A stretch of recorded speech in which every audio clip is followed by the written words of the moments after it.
அந்த பாசமே கிடையாது யார் மேலேயுமே. ஏன் இல்லைன்னா நான் தான் அதை அனுபவிச்சதே இல்லையே. அம்மா இல்லாத பொண்ணுக்கு. ஆனால் அந்த 3 வருஷம் படிக்கிறதுக்கு எனக்கு காசு யார் கொடுப்பான்ட்டவங்கள்ட்ட பேசிகிட்டே அவங்க பணமே தரமாட்டேன்ட்டாங்க. அப்போ நான் தண்ணி பாய்ச்சிறேன், என் பொண்ணுக்கு காசு கொடுத்துருங்க, அதை கழிச்சுக்கோங்க அப்படின்னாரு. அது இன்னும் என் மனசுக்குள்ளே இன்னும் வெளிப்படையாக சொன்னால் சாப்பாட்டுக்கு சிரமம் தான். உங்களுக்கு அது புரியாது. அது ஒரு வழி. நான் ஒவ்வொரு டைம் போய் உறவுகள்கிட்ட போய் நீ அழுவேன். இது ஏன் அழுகிறேன் அப்படின்னா என்னோடய வழியை அழுதுக்குருவேன். ஆனால் இதை அப்போ சொன்னாங்க, நீ கல்யாணம் பண்ணிட்டு போய் கூட படிக்கலாமே அப்படின்னு. அது கண்டிப்பாக கிடையாது. ஏன்னா இவங்ககிட்ட அடிப்படை ஒரு சாப்பாட்டுக்கே போய் நிற்கிறோம். நாளைக்கு கல்யாணம்னா என்ன நடக்கும்? அவன் குடியாரனா இருந்தாலும் நாளைக்கு நான் வளகாப்புக்கு வரணும், மறு வீட்டுக்கு வரணும், குழந்தை பொண்ணா வரணும், எல்லாத்துக்குமே. நாளைக்கு அவன் தப்பானவனா கூட இவங்ககிட்ட வந்து 2 குழந்தை எடுத்துகிட்டு வந்து நிற்கணும். அப்போ இந்த வாழ்க்கை என்னென்னா இவங்களை சார்ந்தே போயிருக்கு. இப்போவே இவ்வளவுனா இன்னொரு நாளைக்கு 2 குழந்தைகளும் வந்து நிற்கும்போது இன்னும் என் வாழ்க்கை ரணகலமாயிரும். அப்போ இவங்க சொல்கிறது எல்லாமே போய் பக்கா பிளானு. நீங்களே படிக்க ரத்த உறவே படிக்க வைக்கல, அவன் எப்படி என்னை படிக்க வைப்பான்? அவங்க தான் அம்மானு வச்சுக்கோங்க. ஏன் அம்மா மாதிரி சொல்லணும் அம்மா இல்லாத பொண்ணுக்கு. யூத் பேப்பரின் இனிய வணக்கம். மறக்காமல் சப்ஸ்கிரைப் பண்ணுங்கள், பக்கத்தில் இருக்க பெல் ஐகானை கிளிக் பண்ணுங்கள். தேங்க்யூ. யூத் பேப்பர் நண்பர்களுக்கு வணக்கம். நான் இப்போது விஓவாக ஒர்க் பண்ணிகிட்ருக்கேன் ஆனைமலை கிராமத்தில். என்னோடய சொந்த ஊர் வந்து மதுரை மாவட்டம் பேரையூர் தாலுக்கா சின்னப்பலாம்பட்டி. அப்பா வந்து விவசாயி. நான் பிறந்து 6 மாதத்துலேயே அம்மா இறந்துடுறாங்க. எதனாலனா அந்த ரொம்ப ஏஜ். நான் பிறக்கும்போது அம்மாவுக்கு 50 வயசு இருக்கும், அப்பாவுக்கு 55 வயசு. அக்கா அண்ணனுக்குலாம் பார்த்தீங்கன்னா என்னோட 20 வயசு 17 வயசு பெரியவங்க.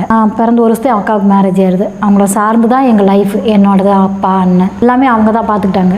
அப்போ என்ன ஆகுதுன்னா நான் கொஞ்சம் வளரவேவும் ஓய்வோ வளர்ந்துட்டா, நீ தான் இனிமேல் அண்ணனுக்கு அப்பாவுக்கு எல்லாமே சமைச்சிக்கணும், வீட்டில் இருக்கணும், படிப்பு நிறுத்திடு அப்படின்றது மாதிரியே அவங்க உறவுகள் சார்ந்து அது நான் கிராமன்றதுனால எப்படின்னா அங்கே வந்து பார்த்திங்கன்னா 10th மேலே லேடிஸு மேக்ஸ் எனக்கு புரிந்த வரைக்கும் அங்கே 10th மேலே யாரும் படித்த மாதிரி எனக்கு ஞாபகம் இல்லை. அப்படி இருக்கிற காலகட்டங்களில் வந்து எப்படின்னா சொல்லுவாங்க சக பக்கத்து வீட்டுகளில் என்னை வளர்த்த பெரியம்மா எல்லாமே தாசில்தார் வண்டி வந்தாங்க அவங்க அங்கே அப்படின்னு பேசும்போது ஏதாவது நம்மளே ஒரு சட்டமாக ஏதோ ஒன்று பேசும்போது அவங்க என்ன நீ என்ன பெரிய கலெக்டரா அந்த மாதிரி ஒரு வார்த்தையை எப்போவுமே விடுவாங்க கிராமத்துகளில். நீங்கள் என்ன சொன்னாலுமே அந்த அறியாத மக்களாக இருந்தாலும் நீ என்ன பெரிய கலெக்டரா அவன் பேச்சு கேட்கணுமான்னு சொல்லுவாங்க.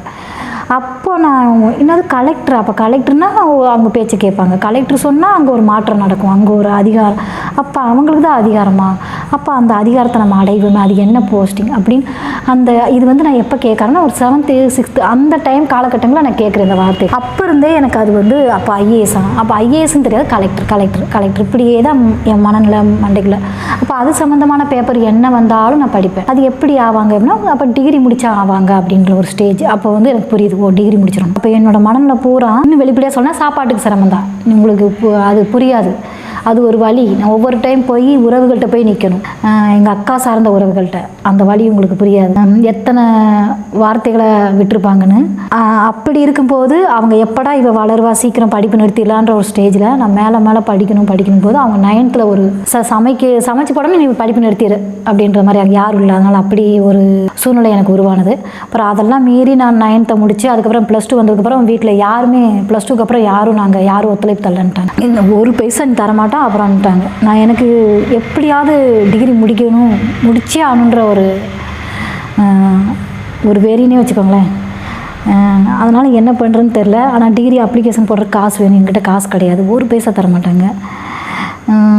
அதனால் என்ன வேலை? விவசாயம். ஏன்னா கிராமம் தான் அது. கிராமத்தில் என்ன வேலைக்கு போகிறதப்போ நான் 1 வருஷம் வேலைக்கு விவசாயம் களை எடுக்க போவேன்.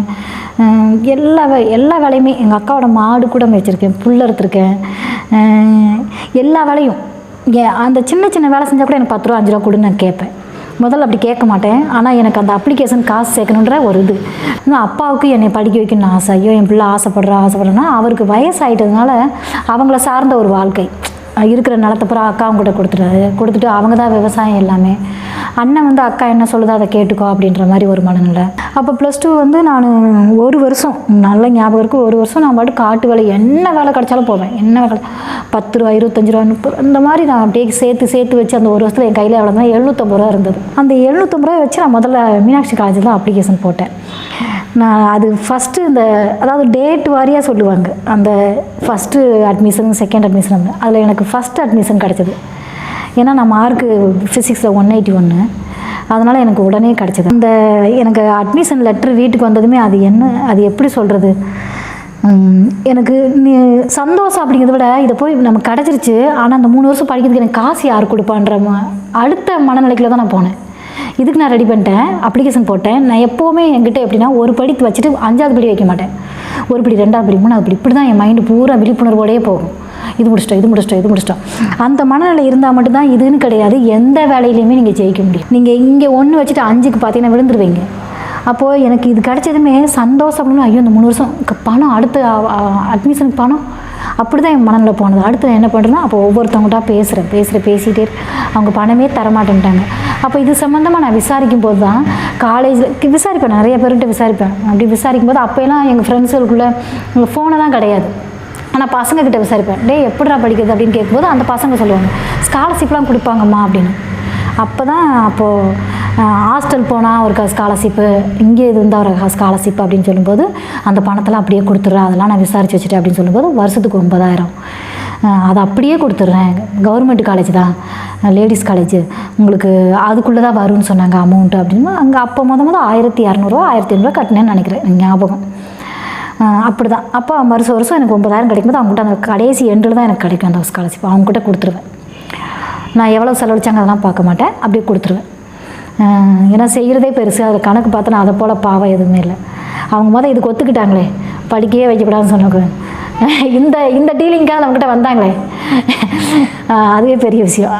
அப்புறம் இன்னும் சொல்லப்போனால் எங்கள் அப்பாவுக்கு என்னை எப்படியாவது படிக்க வைக்கணும்னு ஆசை. அதனால் அவர் என்ன பண்ணார்னா, எங்கள் அக்கா கிட்ட ஒரு வார்த்தை சொன்னார், நான் தண்ணி பாய்ச்சிறேன், அந்த காசை கழிச்சுக்கோங்கனாரு.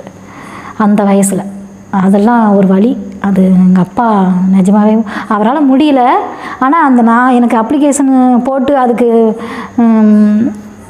எனக்கு காலேஜில் படிக்க எனக்கு கிடச்சதுமே அவருக்கு இன்னும் சந்தோஷமாயிருச்சு. அப்போ நான் தண்ணி பாய்ச்சிறேன், என் பொண்ணுக்கு காசு கொடுத்துருங்க, அதை கழிச்சுக்கோங்க அப்படின்னாரு. அது இன்னும் என் மனசுக்குள்ளே என் மைண்டுக்குள்ளே ஓடிட்டே இருக்குது. அப்புறம் அப்படியே நான் படிக்க வந்துட்டேன். 3 வருஷம் ஒவ்வொரு வருஷமும் எனக்கு ஸ்காலர்ஷிப் கிடைக்கும். காலேஜ் படிக்கிறதுக்கும் அந்த ஹாஸ்டலுக்கு இருக்கும். அங்கே 6,000 இங்கே 3,000, அந்த 9,000 அப்படியே எடுத்து கொடுத்துருக்கேன் அவங்களுக்கு. அதுக்குள்ளே தான் எனக்கு செலவாகும். அப்படியே 3 வருஷம் அதை கொடுத்துட்டேன் அவங்களுக்கு. ஹாஸ்டல் கூட யாருமே எனக்கு கையெழுத்து போடக்கூட வரல. நானே எங்கள் அப்பா எங்கள் அண்ணன் ஃபோட்டோ ஒட்டி நானே கையெழுத்து போட்டேன். அப்போ கூட மேனேஜர் சொன்னார், நீயே கையெழுத்து போடுறேன் அப்படின்னு. இல்லைங்க சார், யாரும் வரமாட்டாங்க, நானே பார்த்துக்கிறேன் அப்படின்ட்டு. நீங்கள் எனக்கு இடம் கொடுத்தா போதும் அப்படின்னு சொல்கிற மாதிரி தான் அந்த நான் அப்ளிகேஷனை ஃபில் பண்ணேன். இல்லை அப்போயெல்லாம் எனக்கு மனநிலை இல்லை, எனக்கு இடம் கிடச்சா போதும். நான் எதையுமே யோசிக்க மாட்டேங்க சார். அன்புக்கு அதெல்லாம் நான் சின்ன வயசுலேருந்தே அதை பழகிட்டேன். சின்ன வயசுலேருந்தே அப்படியே வளர்ந்ததுனால இவங்களுக்கு இது நடக்குது, இவங்கெல்லாம் உறவுகளோடு வர்றாங்க, எனக்கு அது நடக்கலை அப்படின்னு நான் வருத்தமே பட்டது கிடையாது. நான் குழந்தையிலேருந்தே அப்படியே தான் வளர்ந்து வந்திருக்கேன். அப்படிங்கும்போது எனக்கு அது பெருசாகவே தெரியல. ஆனால் அந்த சண்டேஸ்லாம் ஹாஸ்டலில் எல்லாம் சாப்பாடு கொண்டு வருவாங்க அவங்க ரிலேஷன். அது என் வாழ்க்கையில் நடந்ததே கிடையாது. யார் என்னை பார்க்குறதுக்கு வந்தது கிடையாது. அது என் லைஃப்பில் எப்போவுமே நடந்தது கிடையாது. அம்மா இல்லை, இதான் என் சூழ்நிலை, அதான் சொன்னேன், இது என் சுயம், இதான் என் தன்மை, இதான் என் இயல்பு வாழ்க்கை அப்படின் போது ஒரு விஷயம் நடக்காத விஷயத்தை நினச்சி நான் ஏன் ஏங்கணும் இல்லை வருத்தப்படணும்? அது நடக்காதுன்னு தெரியும். அப்படின் போது அப்பாவை பாவம் அவரால் முடியாது. அண்ணன் ஓகே மேரேஜ் பண்ணால் அவர் ஓகே. சில இடங்களில் நடக்காது அப்படின் போது அதை நினச்சி நான் அதை வருத்தப்பட்டுக்கிட்டே உட்காந்துருக்கிறதுக்காக நான் போகலை. என்னோடய மனநிலை பூரா அந்த 3 வருஷம் முடிக்கணும். அரியர் மட்டும் வச்சிடவே கூடாது. எப்படியாவது இங்கிலீஷ் தெரியாது, இங்கிலீஷ் மீடியம் தான், மக்கர் பண்ணியாவது எழுதுவேன். அப்படி தான். அது 76 தான், ஃபஸ்ட்டு கிளாஸ் தான் ஃபிசிக்ஸில். அது ஏன் சொல்கிறேன் அப்படின்னா, அரியர் வச்சிடக்கூடாது, அதை ஒரு காரணமாக வச்சு நம்ம நிறுத்திடக்கூடாது. நம்மளை அது மாதிரி அங்கே எல்லாமே ஃபோன் வச்சுருப்பாங்க, அதில் எதுலேயும் அதனால் அந்த காதல் இந்த எந்த ஒரு சின்ன தப்பு நம்ம பண்ணிடக்கூடாது, இந்த ஒரு காரணமாக சொல்லி நம்மளை நிறுத்திடக்கூடாது. அதில் ரொம்ப நான் கவனமாக இருந்தேன். அதனால் அங்கே இருக்க வார்டனுக்கு ரொம்ப மரியாதை கொடுப்பேன், ரொம்ப கரெக்டாக இருப்பேன். சின்னதாக போய் பேசலாம், சின்னதாக தப்பு பண்ணிடக்கூடாது, சின்னதாக அப்படி யோசிச்சு மைண்ட் அவுட் ஆகினா இதை ஒரு காரணமாக வச்சு இந்த 3 வருஷம் எனக்கு நிறுத்திடக்கூடாதுன்ற ஒரு பயம். இந்த 3 வருஷத்துக்குள்ளேயுமே நிறையா நான் ஒரு நல்ல ட்ரெஸ் போடணும், எல்லோரும் போடுவாங்க, நான் அதெல்லாம் நினைக்கவே மாட்டேன். எனக்கு அது நோக்கம் கிடையாது. நான் நல்லா ட்ரெஸ் பண்ணணும், நல்லா அழகாக இருக்கணும், அந்த எண்ணம் எனக்குள்ளே வந்ததே கிடையாது. ஏன்னா நான் அதுக்காக அதுக்குள்ளே போகலை. அப்புறம் அது முடித்ததுமே எனக்கு என்னென்னா, அது முடிச்சுட்டு வெளியே வந்ததுமே அதை முடிக்க போகிற ஸ்டேஜ்லேயே என்ன அடுத்த ஒரு பிரச்சனைனா, மேரேஜ்ன்ற ஒரு ஸ்டேஜில் நின்றுட்டாங்க வீட்டில். கண்டிப்பாக கல்யாணம் தவிர வேறு எதுவுமே கிடையாது. இங்கே முடித்து வீட்டுக்கு போகிறதுக்கு முன்னாடியே நியூஸ் வந்துருச்சு. முடிச்சுட்டு அடுத்த பிரச்சனை. அப்படியே நான் ரொம்ப தெளிவாக இருந்தேன். அதாவது இந்த வாழ்க்கையை எப்படி வாழணும் நான் தான் முடிவு பண்ணணும், நான் எப்படி வாழணும் இவங்க முடிவு பண்ணக்கூடாது அப்படின்னு. அதில் ரொம்ப தெளிவாக இருந்தேன். ஏன்னா இந்த உலகத்தில் வந்து எல்லாருமே தனித்தனியாக பிறக்கிறோம். அப்போ இன்னொருத்தவங்க வாழ்க்கையை நம்ம வாழ போகிறோம் அப்படின்னா நாம ஏன் பிறக்கணும்? அவங்க வாழ்க்கையை நம்மளை வாழணும்னு திணிக்கிறாங்க. அவங்க ஒரு எண்ணத்தை உருவாக்குறாங்க, அந்த எண்ணத்துக்கு தான் நம்மளை பயணப்பட வைக்கிறாங்க. அப்படின்னா நாம ஏன் தனிப்பட்டு பிறக்கணும்? அவங்க வாழ்க்கையை அவங்க எண்ணங்களை பூர்த்தி செய்துக்க நம்ம பிறந்திருக்கோம். இது கிடையாது. அப்படின் போது நான் ரொம்ப தெளிவு. நீ என்ன தலைகீழ நின்னாலும் கல்யாணம் பேசுகிறீங்க, மாலை போடுறீங்க, என்ன மாரி அவங்க நடந்துருவான், தூக்கி அந்த இடத்துல வீசிடணும், பார்க்கலாம் அப்படி என்ன தான் நடக்குதுன்னு அப்படின்ற மனநிலை பயமே கிடையாது. வச்சு செய்யலான்ற மாதிரி தான் ஒரு மனநிலை இருந்தேன். என்ன குடும்பமானம் அதெல்லாம் நானா நீங்களா அப்படின்ற மனநிலை தான். அவ்வளோ வெறியோடு அவ்வளோ வெறுப்போடு இருந்தேன். இன்னும் சொல்லப்போனால் எனக்கு ஆண்கள்னாலே வெறுப்பு வர ஆரம்பிச்சிச்சு. அப்படி இவங்க தானே மேரேஜ், ஆண்கள்னாலே வெறுப்பு, கோபம். அப்படி அவங்களுக்கு இதுக்கு சம்மந்தம் இல்லை. ஆனால் அவங்க பாவம் வீட்டில் நிர்பந்திக்கிறாங்க. ஆனால் அவங்க மேலே ஒரு வித வெறுப்பு வந்துருச்சு. எனக்கு யார் மேலேயுமே அந்த அட்ராக்ஷன் எதுவுமே வர பிடிக்காமே போயிடுச்சுன்னு வச்சுக்கோங்க. அந்த கல்யாணம் அது வாழ்க்கைக்கு எனக்கு இதுதானே என்னை தடைப்படுத்துது, இந்த ஒரு எண்ணங்கள் தானே இந்த குடும்ப சூழ்நிலையில் அப்படின்ற மாதிரி எனக்கு அது மேலே ஒரு வெறுப்பு ரொம்ப அதிகமாகிடுச்சு. அப்புறம் என்னாச்சுன்னா வந்து பார்த்துட்டே இருப்பாங்க. அப்புறம் இதை என்ன பண்ணால் நான் காமராஜ் யூனிவர்சிட்டியில் வந்து ஐஏஎஸ்க்கு வந்து என்ட்ரன்ஸ் எக்ஸாம் எழுதுனா அங்கேயும் தங்கி படிக்கலாமான்ற மாதிரி ஒருத்தர் சொன்னாங்க. இதை பற்றியே விசாரிச்சுட்டே இருப்பேன். யாருக்குமே தெரியும். நான் தான் இடையில வீட்டுக்கு வந்தாலும் வேலை செய்வேன், காட்டு வேலைக்கு. அதில் காசு கிடைக்கும். எப்போவுமே கையில் கொஞ்சம் ஒரு 400 இந்த மாதிரிலாம் வச்சுருப்பேன். அதை வச்சு உடனே காமராஜ் யூனிவர்சிட்டியில் அந்த டேட்லாம் தெரிஞ்சு எக்ஸாம்லாம் என்ட்ரன்ஸ் எக்ஸாம் எழுதி அதில் நான் மெரிட்டில் வந்துட்டேன். மொத்தம் ஒரு 400 பேர், 4000 பேருக்கு மேலே இருந்தாங்க. அதில் ஒரு 400 பேர் தான் செலக்ட் பண்ணாங்க. அதில் வந்துட்டு அவங்க என்ன சொன்னாங்கன்னா ஹாஸ்டலுக்கு மட்டும் ஒரு 2000 எதை கட்ட சொன்னாங்க. எங்கிட்ட கிடையாது. அங்கே வந்து அப்படின்னு ஹாஸ்டலில் வந்து கட்டணும். அப்போ வந்து எனக்கு சொல்கிறாங்க எங்கள் ரிலேஷன்லாம், உங்கள் அம்மா வந்து உங்கள் மாமா அவங்கள வந்து நகை இதெல்லாம் வச்சு நல்லா படிக்க வச்சாங்க, அவங்க மாமாங்களாம் வெல் செட்டில்டு, அங்கே போய் கேட்டுப்பாரு, உங்கள் மாமா பக்கத்து தான் எனக்கு சொல்லியிருக்காங்க. நிறைய செஞ்சுருக்காங்கன்னு. ஆனால் அவங்கள நான் பார்த்துருக்கேன். குழந்தையாகவே இருந்ததுனால எங்கள் அம்மாவை ஏஜுக்கு, எங்கள் அண்ணன் எங்கள் அக்காங்க ஏஜுக்குலாம் நான் குழந்தை. அப்போ எங்கிட்ட அவங்க ஃப்ரெண்ட்ஷிப்பாவோ ஒரு ஃப்ரெண்ட் அந்த மைண்ட் செட்டில் பேச மாட்டாங்க. அக்கா இருக்கும்போது குழந்தைய இருந்தவளா, இவ்வளோ தான் என்னை பற்றி அவங்க டாக்கு. இப்போ பெரிய பிள்ளையா வளர்ந்துட்டாள் இவ்வளோ, அந்த அளவோடு எங்கிட்ட வச்சுக்குவாங்க. எங்கள் அக்காக்கிட்ட எங்கள் அண்ணங்கிட்ட பேசுகிற அந்த பேச்சும் எங்கிட்ட இருக்காது. அப்போ அவங்க எப்போ வருவாங்கன்னா அந்த ஊரில் இருக்கவங்ககிட்ட நம்பரை பிடிச்சி அவங்கக்கிட்ட பேசி எங்கள் மாமா வந்தப்போ கரெக்டாக அந்த டைமில் என் நல்ல நேரமான தெரியல அவர் வந்திருந்தார். அவர் நல்ல கவர்மெண்ட் ஷாப், நல்ல பணக்காரன்னு வச்சுக்கோங்க, கோடீஸ்வரன் கூட சொல்லலாம் நீங்கள், அந்த மாதிரி. ஆனால் அம்மாவோட தாய் மாமா ரிலேஷன் அந்த மாதிரி. அங்கே போய் நான் யாரையுமே கூட்டிகிட்டு போகல. எங்கள் அக்கா பையன் சின்ன பையன், அவன் சித்தி நானும் வர்றேன் அப்படின்ட்டு பின்னாடியே வர்றான். அவனுக்கு எனக்கு என்ன ஒரு 7-8 வருஷம் வித்தியாசம். நான் தான் சொன்னேன் எங்கள் அக்காவுக்கு எனக்கும் 20 வருஷம் வித்தியாசம். அவங்க பொண்ணுக்கும் எனக்குமே ஒரு 2 வருஷம் வித்தியாசம் தான். அந்த மாதிரி தான் நாங்களாம் ஃப்ரெண்ட்லியாக தான் பேசுவோம், பழகும். நானும் வர்ற சித்தின்னு சரி வாடான்ட்டு அவனை கூட்டிகிட்டு நான் போகிறேன். நான் மாமா இங்கே எல்லாம் கல்யாணத்துக்கு ரெடி பண்ணுறாங்க, எனக்கு நீங்கள் ஏதாவது ஒரு வகையில் உதவி பண்ணுங்கள், இந்த மாதிரி என்ட்ரன்ஸ் எழுதி எனக்கு மெரிட்டில் வந்துருச்சு, எனக்கு ஹாஸ்டல் ஃபீஸ் மட்டும் கட்டி விடுங்க மாமா அப்படின்னு நான் கேட்குறேன். வேறு எதுவும் எனக்கு புக்கு வாங்கணும் அதெல்லாம் இல்லை. அந்த நிமிஷம் தான் எனக்கு யோசிக்க தோணுது, அது ஹாஸ்டலில் எனக்கு தள்ளி விடுங்க அப்படின்ற மாதிரி. அப்போ தள்ளிட்டாலே என்ன, அங்கே இருக்க புக்குகளை வாங்கலாம், அங்கே லைப்ரரி படிக்கிறதே ஒன்று. எனக்கு அடுத்தடுத்துல யோசிக்க தோணல. என்கிட்ட இன்னும் சொல்லப்போனால் 4 ட்ரெஸ்ஸுங்களும் இருந்ததே கிடையாது. எனக்கு அந்த ட்ரெஸ்ஸை பற்றி நான் ஒரு நாள் கூட யோசிச்சதே கிடையாது. அப்புறம் அப்படி சொல்லும்போது அவர் சொன்ன ஒரு வார்த்தை, இதில் என்ன ஒரு பியூட்டினா, எங்கள் அக்காவங்க எங்கள் ரிலேஷன்லாம் அவள் ஏதாவது கேட்டு வந்தானா நீங்களும் புத்தி சொல்லி அனுப்புங்க அப்படின்ற மாதிரி.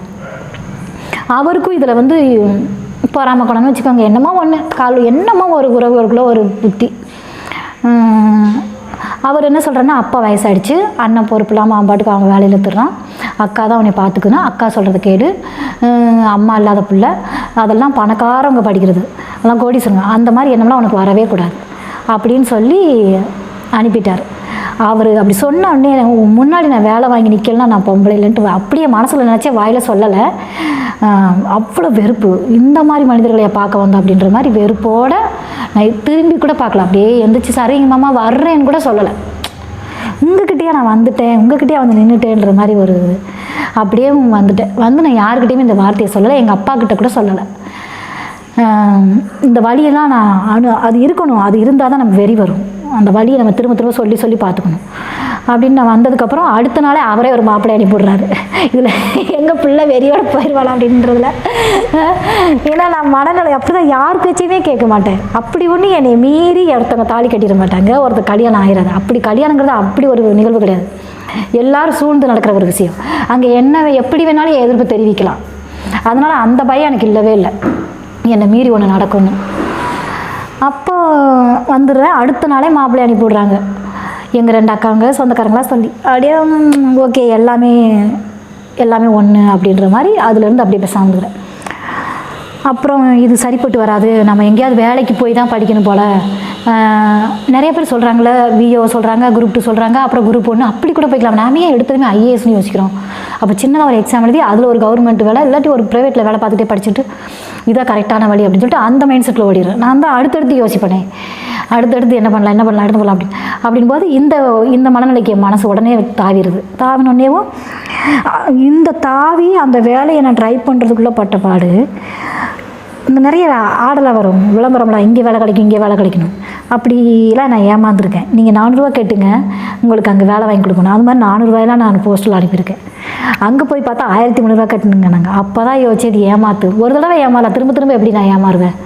திருச்சி யாருக்குமே தெரியாமல் ஃப்ரெண்டு கல்யாணம் சொல்லிட்டு போயிட்டு வந்தேன், நான் மட்டும் தனியாக. அப்போது திருச்சி எனக்கு தெரியாத இடம், போய் அங்கே அட்ரஸை கண்டுபிடிச்சி அங்கேயும் போனோம். அவங்க ஒரு 1300 ரூபா கட்டுங்கப்பா, உங்களுக்கு 3 மாதம் கம்ப்யூட்டரில் கோச்சிங் கொடுப்போம், உங்களுக்கு வேலை உடனே ரெடி ஆயிரும் அப்படின்னாங்க. இல்லை 400 ரூபா கேட்டாங்க, ஓகே. 1300 ரூபா ஏன் கேட்குறாங்க? இது சரி. இந்த இடம் அந்த இடம் பார்த்திங்கன்னா ஏதோ வாடகைக்கு பிடிச்சி ஒரு கலீஜான இடமா இருந்தது. எனக்கு வந்து சின்ன வயசுலேருந்தே இந்த மனிதர்களுடைய பழகி மனிதர்களை படிக்க ஆரம்பிச்சிருக்கேன். எனக்கு தெரியும் மனிதர்களை. என்னை அவ்வளோ சீக்கிரம்லாம் பெண்கள் வந்து ஏமாந்துருவாங்க, அந்த இதற்குள்ளே நான் தள்ள முடியாது, வச்சுட்டு போயிடுவேன். அப்படின்னும் போது இல்லை இது இந்த சூழ்நிலை, இந்த ஆளோட தோற்றம், இந்த இடம் இதெல்லாமே வேலைக்கான இடம் மாதிரி தெரியல. ஓகே சரிங்கண்ணா அப்படின்னு அப்படியே நான் என்னோடய மனநிலையை சொல்லக்கூடல, ஓகே அப்படின்ட்டு வந்துடுறேன். அதுக்கப்புறம் எங்கள் சித்தப்பா பையன் வந்து கோயம்புத்தூரில் ஒர்க் பண்ணிகிட்டு இருந்தான். அவன் வந்து எங்கூட +2 வரைக்கும் முடிச்சுவான். அவன் ஐடிஐ முடிச்சுட்டு, நான் தான் காலேஜ் முடிச்சு அவன் ஐடிஐ முடிச்சு அங்கே கோயம்புத்தூரில் வேலையில் ப்ரைவேட்டில் இருந்தான். அவன் நம்பரை வாங்கி அப்போல்லாம் அந்த 1 ரூபா காயின் தான் எங்கள் ஊரில் ஒரே ஒரு காயின். அந்த 1 ரூபா காயின் எடுத்து யாருக்குமே தெரியாமல் போய் பேசணும். யாராவது போய் சொல்லிட்டாங்கன்னா அப்படி யாருக்குமே தெரியாது. நிறைய விஷயங்கள் சார். அது என்னன்னா அந்த இதை போய் அதை இவங்க நினச்ச வாழ்க்கை நான் வாழக்கூடாது, நான் நினச்ச வாழ்க்கை வாழணும். அந்த ஒரு இது மட்டும்தான் என் மண்டைகளை, வேறு எதுவுமே கிடையாது. நீ நினச்ச வாழ்க்கையை வாழ்றதுக்கான பிறந்திருக்கேன், அது கிடையாது அப்படின்ற ஒரு மனநிலை. அப்படியே அந்த 1 ரூபாய் எடுத்துகிட்டு அவங்ககிட்ட போய் டே எனக்கு எதுவுமே தெரியாது, எனக்கு ஒரு வேலை வாங்கி கொடு, நீங்கிட்ட இதை பற்றி எதுவுமே கேட்காது அப்படின்னு சொல்லிட்டு அவன் என்கிட்ட ஃப்ரெண்ட்லியாக இருப்பான். அப்படியே அப்படியா என்ன ஏதுன்னு சொல்லவே இல்லை மாட்டேங்கிறேன், எனக்கு எதுவுமே எனக்கு வேலை அது மட்டும் தான், எதுவுமே பேசாத அப்படின்னு. அப்படியே அவன் வந்து அவங்க தாய் மாமா இருக்காங்க கோயம்புத்தூரில். இதெல்லாம் கொஞ்சம் என்னென்னா உங்கள் எண்ணங்களை எதை நோக்கி செலுத்துறீங்களோ அதன்படியே சில விஷயங்கள்லாம் நகரும் பார்த்தீங்களா பாசிட்டிவாக. அதை நான் ஒவ்வொரு நாளும் இந்த இடத்துல போய் வேலை பார்க்கணும், இந்த இடத்துல பெண்களை தவிர ஆண்களே இருக்கக்கூடாது, நமக்கு எந்த ஒரு உடல் ரீதியான பாதிப்பு இருக்கக்கூடாது, நம்ம எவ்வளோ நாள் வேலை பார்த்தோம் அப்படியே அதை பற்றியே யோசிச்சுக்கிட்டே இருப்பேன். அப்படியே என் என்னோடய பாதை உருவாகுது. அதனால தான் அப்துல் கலாம் சொன்னது தான், நீங்கள் கனவு காணுங்கள், அது நடக்கும்னா கனவு படுத்துட்டு காணுங்க. உங்கள் எண்ணங்களை வந்து அதாவது நீ எதுவாக நினைக்கிற அதுவாகவே மாறுவாய், விவேகானந்தர் சொல்கிறாருலங்க, அந்த எண்ணம் இது. அப்போ என்னோடய எண்ணத்தை அதுக்குள்ளே திணிச்சுக்கிட்டே இருக்கேன் ஒவ்வொரு நிமிஷம். அப்படியே மைண்ட்யூட்டாக என்னை ஆழமாக யோசிக்கும் போது அதை நோக்கியே என்னோடய நகர்வெலாம் போது. அப்படியே ஆச்சரியவா நான் 1 வாரம் கழித்து அவன் கூப்பிட்றான். அந்த 4 ட்ரெஸ்ஸு எங்கிட்ட தான் 4 ட்ரெஸ் இருக்குமே, அது யாருக்குமே எங்கள் அப்பா கிட்ட திரும்ப ஒரு பொய் அப்படின்னு. அந்த கல்யாணம் அப்போ அந்த 3 மாதம் ஆகிடுச்சு. இந்த வேலையை எப்படிலாம் யோசிச்சு இப்படி நம்ம இதை பற்றி நான் அவ்வளோ சீக்கிரம் எனக்கு யாரும் இது இப்படி போய்னு சொல்கிறதுலாம் கிடையாது. நானே அடிபட்டு தானே நானே என்னை மாற்றிக்கிறேன், ப்ரைவேட் வேலை பார்க்கலாம், ஏன் நீ உடனே ஐஏஎஸ்ன்னு நினைக்கிறேன் அப்படின்னு யோசிக்கிறோம்.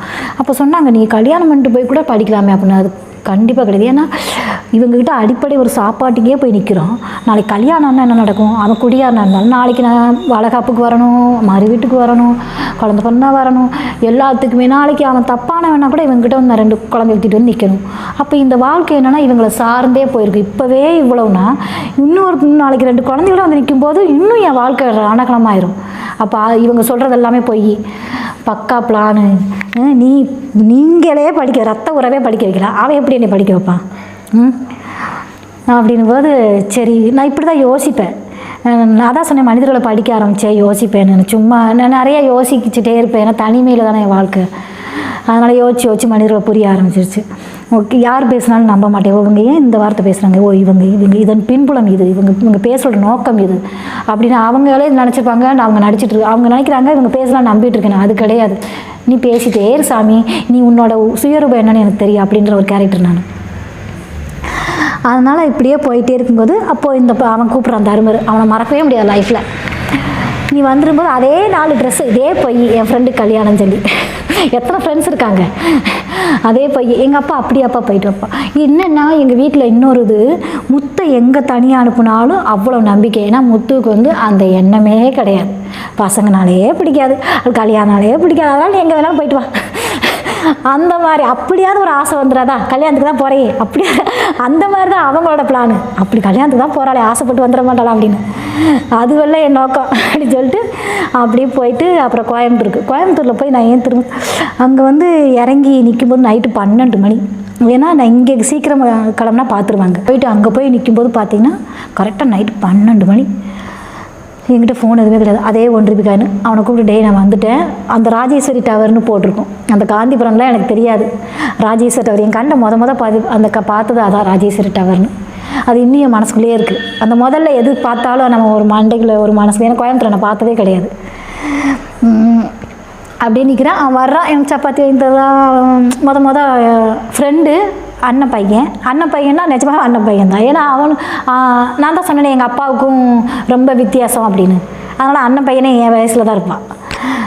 அப்படியும் நாங்களாம் ஒன்றா தான் படித்தோம். அப்படி அப்புறம் மாமாக்கிட்ட சொல்லிகிட்டே வந்துருன்றான். மாமா ஃபேமிலியோட கொடைக்கானல் எங்கேயோ போகிறோம் நாங்கள். நான் போனப்போ அவன் வீட்டில் போய்ட்டு அங்கேயே சாப்பிட வச்சு கூட்டிகிட்டு போனான். அவங்க ஃபேமிலியில் மாமா மட்டும் இருந்தார்.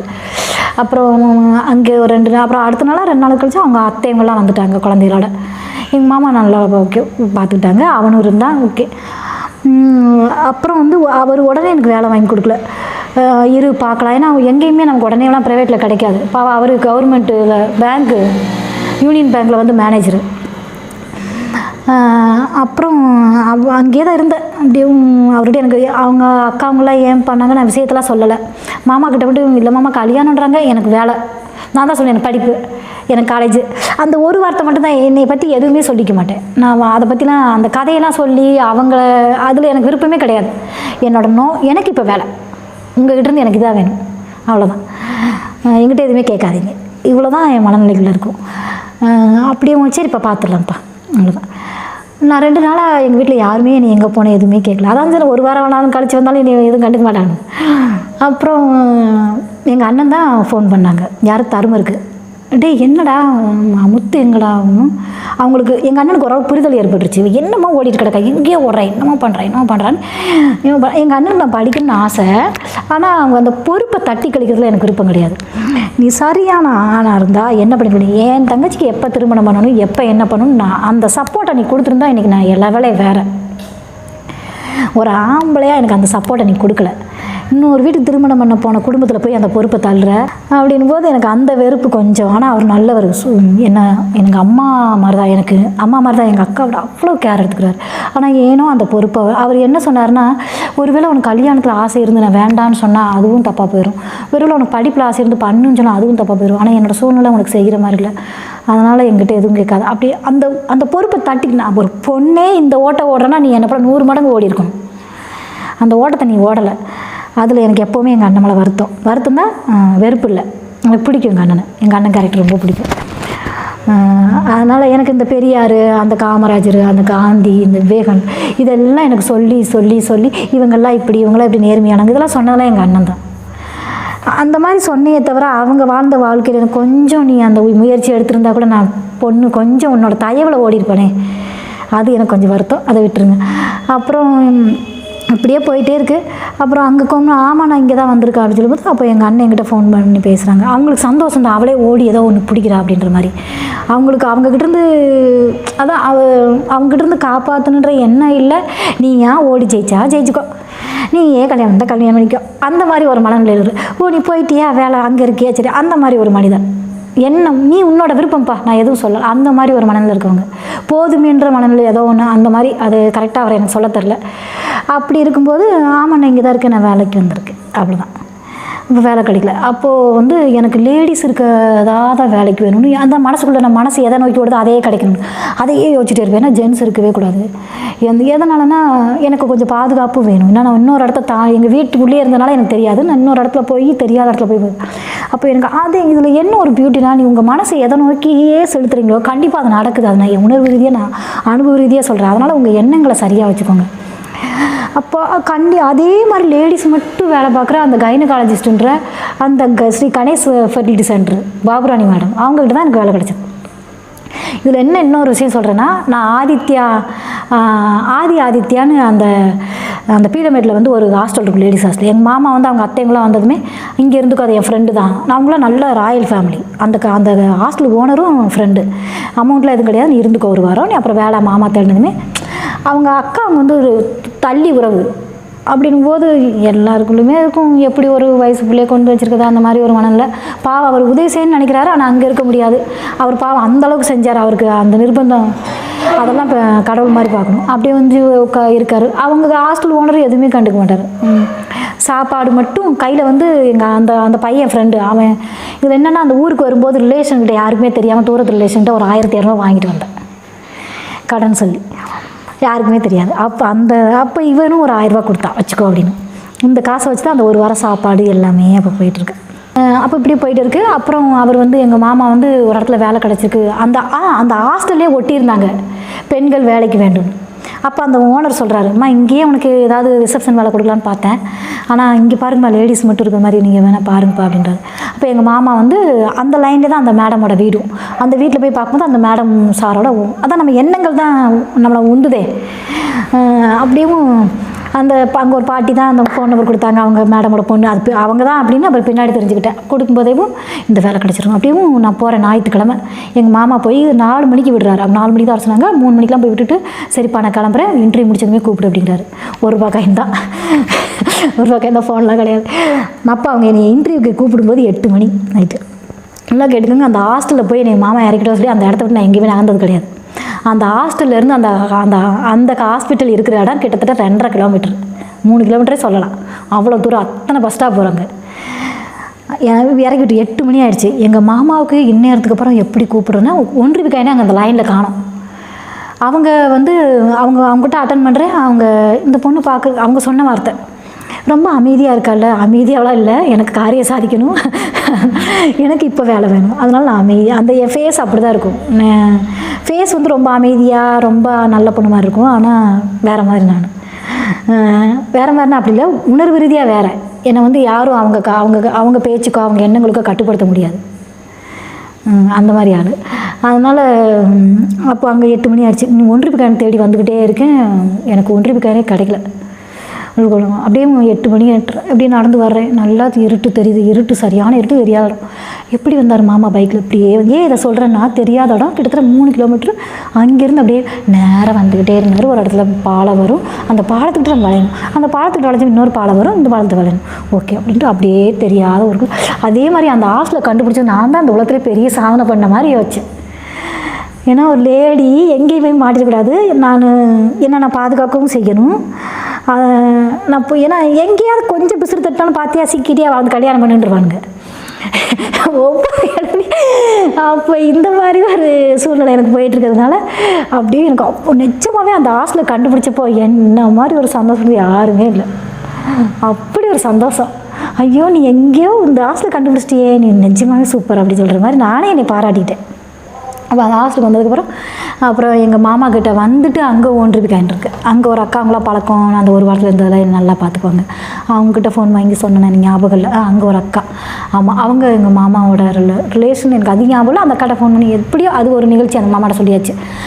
அந்த மேடம் வந்து நீங்கள் எப்போ வேணாலும் ஜாயின் பண்ணுங்கிற மாதிரி சொன்னாங்க. நான் திங்கக்கிழமையே அடுத்த நாளே பொட்டி தூக்கிட்டு போவோம். இன்றைக்கி ஏதோ அஷ்டமி நவமி ஏதோ சொல்கிறாங்க, நல்ல நாள் பார்த்து வாப்பா அப்படின்னு. நான் தான் எந்த நாளுமே பார்க்க மாட்டேனே, தயவு செஞ்சு நாளும் கோளும் நலிந்தோருக்கு இல்லைன்ற மாதிரி தான், சரிங்களா? அதுக்கு சொல்ல வர்றேன். அப்போது அங்கே போய் அவங்களும் ஏன்பா நீங்கள் நல்ல நாள் இல்லையா அப்படின்னாங்க.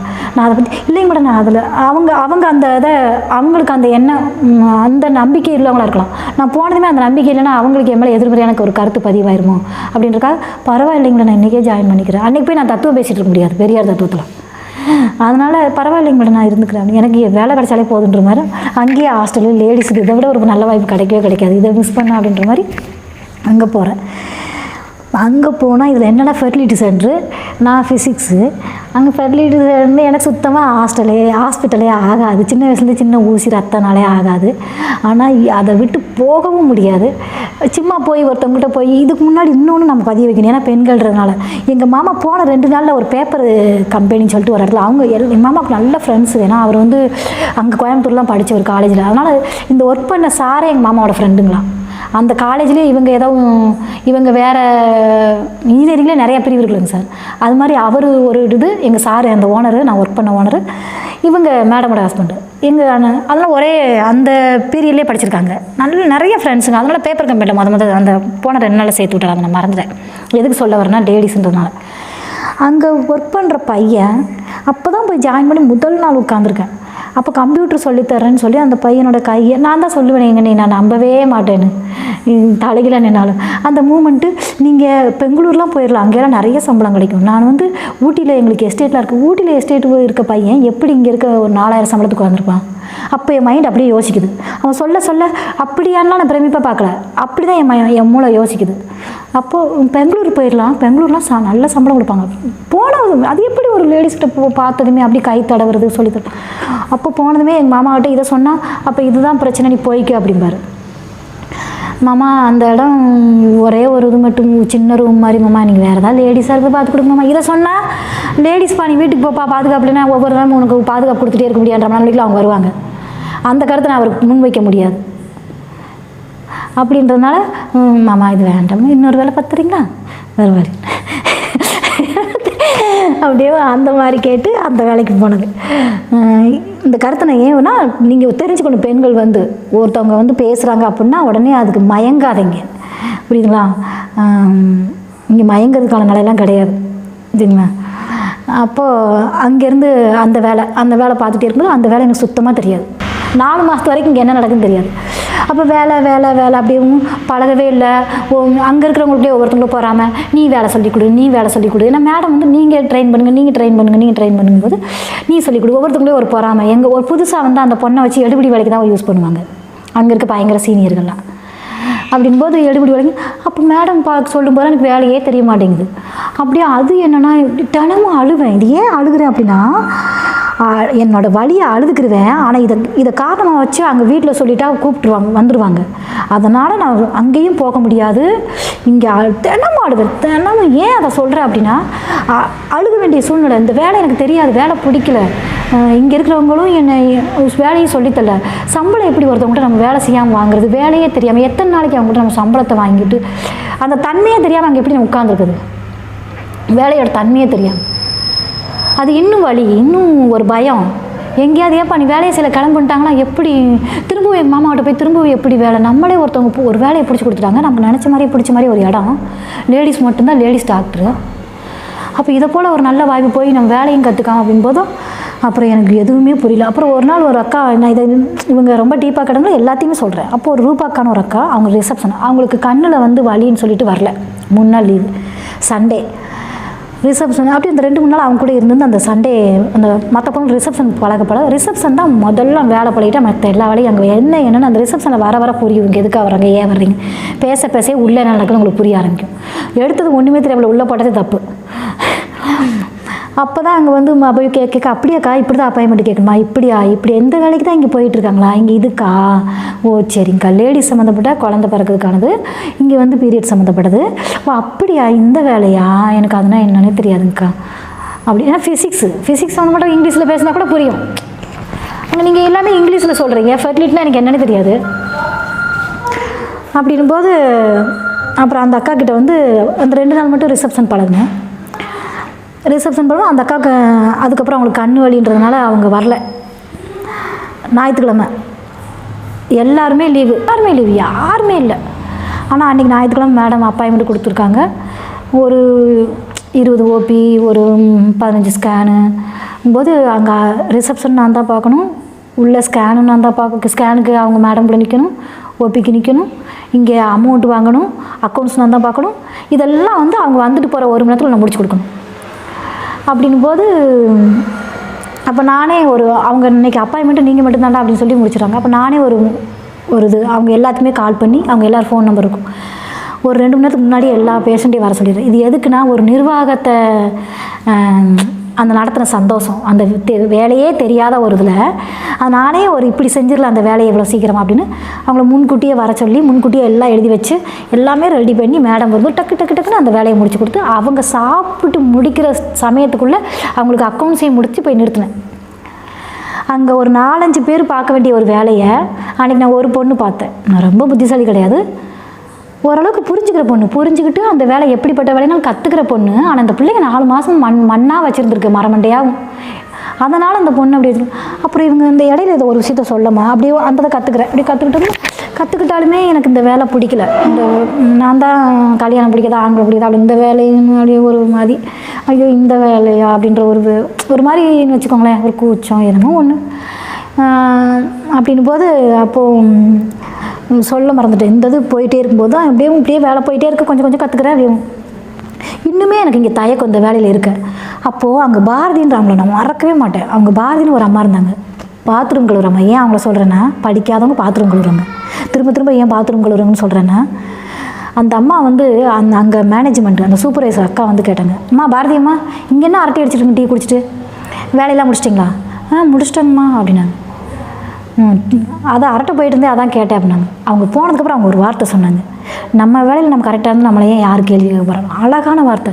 ஆமாம், இல்லை நம்ம வேலையும் கற்றுக்காம இவங்க சொல்லித்தரலன்னு சொல்லி அதை ஒரு காரணமாக வச்சுட்டு நாம் கற்றுக்கலையில் நாம் செய்யலையில் அவங்க என்னவோ பண்ணிட்டு போகிறாங்க. இவங்க என்ன செய்கிறாங்களோ நம்ம கவனிக்க ஆரம்பிக்கல. வேலை பிடிக்கலன்ட்டே நம்ம ஒரு மனநிலையிலேயே இருந்திருக்கோம். பிடிக்கலையே தானே வாழ்க்கைன்னு வந்துட்டோம். அப்போ நம்ம கற்றுக்கணும், அதுதான் தப்பு நம்ம ஐயோ அப்படின்னு. அதுக்கப்புறம் ஒவ்வொருத்தவங்க செய்கிறத நான் மைண்டுட்டாக வாட்ச் பண்ண ஆரம்பித்தேன். அந்த வாட்ச் பண்ணது தான் அந்த சண்டே நான் ஒரு 4-5 பேர் செய்ய வேண்டிய வேலை நான் ஒரு ஆளே 1 மணி நேரத்தில் மேடம்க்கு செஞ்சு கொடுத்தது. அத்தனை பேர் அவ்வளோ நேரம் செய்ய வேண்டிய வேலையை. அந்த வார்த்தை எனக்கு ரொம்ப பிடிக்கும். நம்ம வேலை நம்ம கரெக்டாக நம்மளை ஏன் யார் சொல்ல போகிறாங்க, எவ்வளோ அழகான வார்த்தை. எனக்கு அந்த பாரதி அம்மாவை மறக்கவே மாட்டேன். அவங்களும் எனக்கு ஒரு டீச்சர் மாதிரி தான். அப்போது அதுக்கப்புறமும் நான் வேலை போயிட்டுருக்கு. நான் யாருக்கிட்டையும் இப்போ வரைக்கும் என் ஃப்ரெண்ட்ஸுங்களுக்கு என் லைஃப் எப்படின்னு இப்போ வரைக்கும் தெரியாது. நான் எல்லா 10 ஃப்ரெண்ட்ஸ் இருந்தாலும் 10 பேர் அவங்களோட பர்சனல் பேசியிருக்காங்க. ஆனால் அந்த 10 பேருக்குமே அவங்களோட பர்சனல் நான் யாருக்கிட்டையும் சொன்னது கிடையாது. ஏன்னா அது எனக்கு பிடிக்கும். ஒருத்தவங்க ரகசியம் காப்பது எனக்கு ரொம்ப பிடிக்கும். அவங்க எந்த அளவுக்கு நம்பிக்கை இருந்தால் என்கிட்ட அவங்க ரகசியத்தை சொல்கிறாங்க, அதை நான் எப்போவுமே சாகிற வரைக்கும் சொல்ல மாட்டேன். அது எனக்கு பிடிக்காது. அதனால் ஆனால் இது வரைக்கும் என்னோடய சூழ்நிலையில் ஒரு ஆள்கிட்ட பார்த்தேன் எப்போவும் அவ்வளோ சிரித்து விளையாடுவேன். அதனால் இப்போவுமே என்னோடய சோக கதை யாருக்குமே தெரியாது. அவங்களுக்கு கேரக்டர் வைஸாக எனக்கு பிடிக்கும். எப்படி அவங்களுக்கு என் முகம் பிடிக்குமா, அந்த மேடம்க்கு உன் முகம் எனக்கு பிடிக்கும்டா, இங்கே இருக்க பிள்ளைங்களோட உன் முகம் எனக்கு பிடிக்குமாங்க. என்ன முகம் எனக்கு தெரியாது, அவ்வளோ நல்ல முகம்லாம் கிடையாது. அவங்க சொல்லுவாங்க சின்ன முஞ்சியா அந்த முதல்ல அவங்க சொல்கிறது அப்படி இருக்கும். உங்ககிட்ட அந்த முகத்திலே தெரியல உங்ககிட்ட எந்த ஒரு மனநிலை இல்லைன்னு அப்படி அவங்க சைக்காலஜி டாக்டர். அவங்க எத்தனை பேரை பார்த்துருப்பாங்க. அதனால் அவங்களுக்கு கண்டுபிடிச்சிருக்கலாம் ஓரளவுக்கு நல்ல பொண்ணுன்னு. நல்ல பொண்ணு தான், எனக்கு பிடிக்கும் என் கேரக்டரு ஓரளவுக்கு. அப்போது அவங்க ஒரு வார்த்தை சொன்னாங்க, அந்த பாரதி அம்மா மாதிரி தான் எனக்கு அவங்க ஒரு ஞானம் புத்தனுக்கு போதி மரம் மாதிரியா அவங்க அந்த மேடம் அவங்க ஒரு கருத்து சொன்னாங்க. நான் போயிடுவேன்னு அவங்க காதுக்கு போனதுமே, சரிடா இங்கே ஒரு பிரச்சனை எனக்கு சொல்லலாம். பொதுவாக எல்லோரும் வணக்கம் குட் மார்னிங் குட் ஈவினிங் சொல்ல போவாங்க உள்ள சொல்லிவிட்டு எல்லோரும் இருக்கும்போது அவங்க பொதுவாக சொன்னாங்க எனக்குன்னு சொல்லாமல். அவங்ககிட்ட எனக்கு ரொம்ப பிடிச்சது, யாரையாவது திட்டணும்னா அவங்க மட்டும் தனியாக இருக்கிற மாதிரி கூப்பிட்டு திட்டுவாங்க, மற்றவங்க முன்னாடி திட்ட மாட்டாங்க. அது எனக்கு அவங்க ரொம்ப பிடிக்கும். அவங்க பர்சனல் விஷயங்களை பேசவே மாட்டாங்க. அவங்ககிட்ட நிறைய விஷயங்கள் கற்றுக்கிட்டேன். இன்னும் சொல்ல போனால் நீங்கள் ஒரு அம்மா எப்படி இருந்து சொல்லி கொடுப்பாங்க. நான் பக்குவப்பட்டதே அவங்கக்கிட்ட தான். நான் தான் யாருக்கிட்டையுமே எனக்கு பக்குவப்படவே இல்லையே, நானாக தானே பேன்ட்டு போயிருக்கேன். ஒரு பக்குவமாக எடுத்தோம் கவுத்தோம் அப்படியா நீயா நானான்னு எகிரிட்டே இருந்த ஒரு ஆள் ஒரு பக்குவம் வேணும், கொஞ்சம் பக்குவமாக ஸ்டெப் எடுக்கணும், ஆமான்ட்டுலாம் எடுத்தோம் அப்படின்ட்டு நான் அவங்ககிட்ட கற்றுக்கிட்டேன். அவங்க எனக்கு ஒரு அம்மா மாதிரி தான். அவங்க தான் அம்மானு வச்சுக்கோங்க, ஏன் அம்மா மாதிரி சொல்லணும் அம்மா இல்லாத பொண்ணுக்கு. அப்போ அந்த மாதிரி இருக்கும்போது அவங்க ஒரு செம்ம வார்த்தை, சரிடா இங்கே ஒரு கஷ்டம் உடனே போயிடுற, அப்புறம் அங்கே போன இடத்துல ஒரு கஷ்டம் அங்கே ஓடுற, அங்கே ஒரு கஷ்டம், அப்போ உன் வாழ்க்கை ஃபுல்லாக ஓடிட்டே இருப்பீங்களா? துன்பங்கிறது உங்கள் நிழல் மாதிரி, அப்போ உங்கள் நிழல் உங்கள் கூட வந்துக்கிட்டே இருக்கும் அப்படின்னு ஒரு அழகான அது பொதுவாக தான் சொன்னாங்க. அது எனக்கு சொல்லப்பட்ட வார்த்தைன்னு எனக்கு தெரியும். ஏன்னா நான் தானே போகிறேன்றேன். ஏன்னா என்கிட்ட எனக்கு அது பிடிக்கும். சில விஷயங்களை வந்து யாருக்கு என்ன சொன்னாலும் நான் எனக்கானதை எடுத்துக்கிறேன் பார்த்தீங்களா, அது இந்த மாதிரிலாம் நான் பரவாயில்லையே நம்ம அந்த வயசுல அப்படின்றோம். சரியான வார்த்தையில் ஆமாம் ஆமாம் அப்படின்ட்டு இங்கேருந்தேவும் அப்போ வேலை தெரிஞ்சிருச்சு. அவங்க என்னை வேலையை விட்டு போக மாட்டாங்க, அந்த டென்ஷன் எனக்கு இல்லை. அப்போ இங்கே தான் வேலைன்றதுனால எனக்கு எல்லார்ட்டையும் ஃப்ரீயாக பேச ஆரம்பிச்சிட்டேன். அப்புறம் இந்த தான் அப்படியே போயிட்டே இருக்குது. அப்படி தான் நான் நல்ல ஃப்ரெண்ட்ஷிப் இப்படியே போயிட்டே இருக்கும்போது திரும்பவும் அப்படியே ஒரு 2-3 வருஷம் ஆனமே ஒரு மாப்பிள்ளை. எனக்கு அது பயமே கிடையாது. நீங்கள் பார்த்துக்கிட்டே உட்காந்துருங்க. நான் ஊர் பக்கமே ஒரு 4 வருஷம் போகவே இல்லை. ஊர் பக்கமே எனக்கு அந்த பாசமே கிடையாது யார் மேலேயுமே. ஏன் இல்லைன்னா நான் தான் அதை அனுபவிச்சதே இல்லையே. அதனால் எனக்கு யார் மேலே ஐயோ அண்ணனை பார்க்கல, அப்பாவை பார்க்கல, அக்கா அவங்கள அது எனக்கு அந்த எண்ணமே வராது. நிறைய பேர் சொல்லுவாங்க எல்லாரும் வாரோட போயிட்டு வாங்க, அவங்க அம்மாங்களாம் அதே அந்த காஸ்ட்டில் இருந்து நடச்சதே தான். ஏன்டி எல்லாரும் ஊருக்கு போகிற நீங்களும் ஊருக்கே போக மாட்டேன்ற உனக்கு நான் யாரும் இல்லையாடும்போது இல்லை அங்கே போய் என்னக்கா பண்ண போகிறோம். ஏன்னா அவங்களுக்கு தெரியாது நான் மேரேஜுக்காக ஓடி வந்தேன். நான் தான் யார்கிட்டையும் என் கதையை சொல்ல மாட்டேனே, அதனால் யாருக்குமே எதுனே தெரியாது. இன்னும் ஊருக்கே போக மாட்டேங்கிறேன், இவ்வளோதான் அவங்களுக்கு தெரிஞ்சதுலாம். அங்கே இல்லைக்கா அங்கே போய் என்ன பண்ண போகிறோம் அப்படின்ற மாதிரி அப்படி தான் சொல்லிவிட்டு அமைதியாக இருந்துக்குவேன். அப்போது 4 வருஷம் கழிச்சு தான் நல்லா கிட்டத்தட்ட ஒரு 1.5 லட்சத்தை பணம் சேர்த்துட்டேன். 2 லட்சத்தை சார் மேடம் நான் அப்படி பார்த்துக்குவாங்க. எங்கே போனாலும் என்னை கூட்டிகிட்டு போவாங்க. மேடம் வந்து என்னை வந்து ஒரு பொண்ணு மாதிரி எனக்கு எல்லா இடத்துக்கும் கூட்டிகிட்டு போவாங்க. எப்படி ஒரு பொண்ணு தான் பொண்ணு, நீ எங்கே போனாலும் உங்கள் பொண்ணு, ஆமாம் என் பொண்ணு தான் சொல்லுவாங்க. அது எப்படி அவ்வளோ பெரிய கோடீஸ்வரங்க அப்படி சொல்கிறாங்க நான் யோசிப்பேன். எனக்கே கூச்சமாக இருக்கும். ஆனால் நான் என் சுயம் தெரியும். நான் ஒரு இடத்துல அதை வந்து சந்தோஷமாக பார்க்க மாட்டேன். எனக்கு தெரியும் நான் விவசாயமாக நான் இங்கே வேலைக்கு வந்திருக்கேன், நான் கூலி, நான் செக்ரட்டரி, இவ்வளோதான் என்னோட மனநிலை. ஆனால் எனக்கு அவங்க கூட போகிறது அவங்க அவ்வளோ பணக்கம், அவங்க கூட ஒரு செக்ரட்டரி இவ்வளோ ஈக்குவல், அது எனக்கு எப்போவுமே ஒரு கூச்சம் ஒரு மாதிரி. கூச்சம்னா தாழ்வு மனப்பான்மை கிடையாது, ஒரு தயக்கம். இவங்க கூட நம்ம ஏன் பாவம், அவங்க ஏன் நம்மளை கூட்டிகிட்டு போய் அவங்க மதிப்புக்கு எடுத்துக்கிறாங்க அப்படின்ற ஒரு மனநிலை. அப்போது ஒரு நாள் கேட்டாங்க அந்த கோடீஸ்வரன் கல்யாணத்தில், ஏன்டா இங்கே இருக்க பிள்ளைங்க ட்ரெஸ்ஸு இதெல்லாம் பார்த்தா உனக்கு ஒரு மாதிரியா இல்லையாடா அப்படின்னு. அப்படி உனக்கு எப்படி தோணுதுன்னு. மேடம் என் சுயம் எனக்கு தெரியும். எங்கள் அப்பா விவசாயி, நான் சாதாரண ஏழை வீட்டு பிள்ளை, எனக்கு இதுதான் என் சூழ்நிலை, இதில் நான் அதை பார்த்து பிறமைக்கிறதுக்கு என்ன இருக்குது அப்படின்னு நான் அப்படி சொல்லும்போது அவங்க அப்படியே பார்ப்பாங்க. இங்கே எவ்வளோ வேணாலும் சாப்பிட்றா அப்படிம்பாங்க.